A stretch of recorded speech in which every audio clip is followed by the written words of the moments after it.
Hello, today I would like to show you how much white I have in my garden.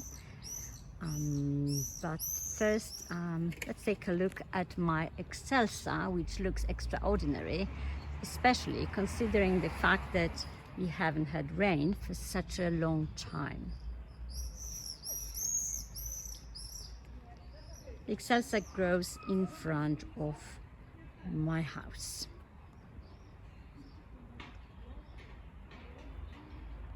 I find white calming and soothing. I like the purity of it. Right now I'm filming my Philadelphus and Deutzia, or Deutzia in Latin. They are past their best, I'm afraid. I have quite a few white roses in the garden. This one is called Winchester Cathedral. I have it just by mistake. I ordered it. I ordered 5 Aves Marys, but I was sent 4 Winchester Cathedrals and 1 Aves Mary. I realized that in the following season, after the roses started blooming, they have a very pleasant smell. The white rambler that I'm filming right now is called Climbing Iceberg, and is a younger sister of the well-known iceberg rose. It's 10 years younger,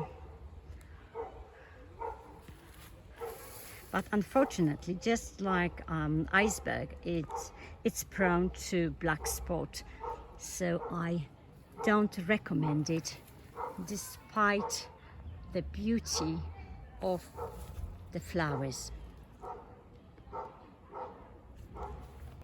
Another white rose, white rambler in my garden is Bobby James. It's getting bigger and bigger by the minute. Please remember that Bobby James flowers are on the so-called old wood, so it's not going to flower on this year's stems. It's become rather big, and I'm going to ask my neighbor whether I can train it also along her fence.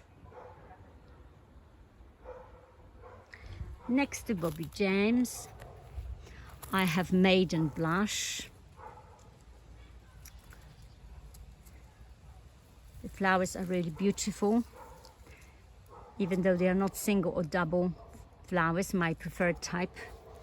But as most roses in my garden, it seems to be suffering because of the drought.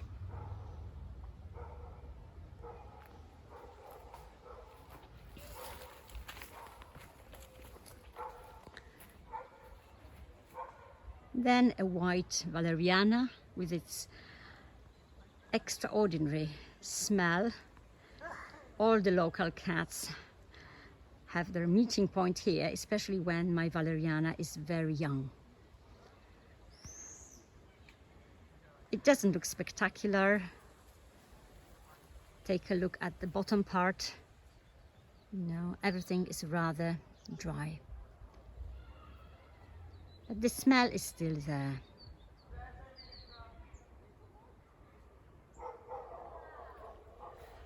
Another rambler. I am probably a little bit rambler crazy. It's called Brenda Colvin. Brenda Colvin grows next to an apple tree, and I am going to train it through the main branches or even trunks, it's a multiple trunk tree later. As far as I remember, Brenda Colvin does not repeat flowering.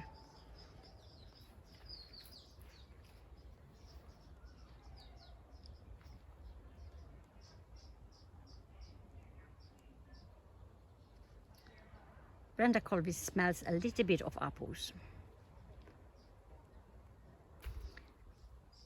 finally my Lyckefund or lucky find. It is still a rather young rose, practically thornless, so some people might love it just because of that. The problem is it's going to be really very, very big. Some people call it a monster rose. It can grow up to 6-8 meters in height, and I think next year it's going to be transplanted somewhere else. I don't know yet where to. It attracts a lot of insects. It grows here with Clematis montana, Paul Farge.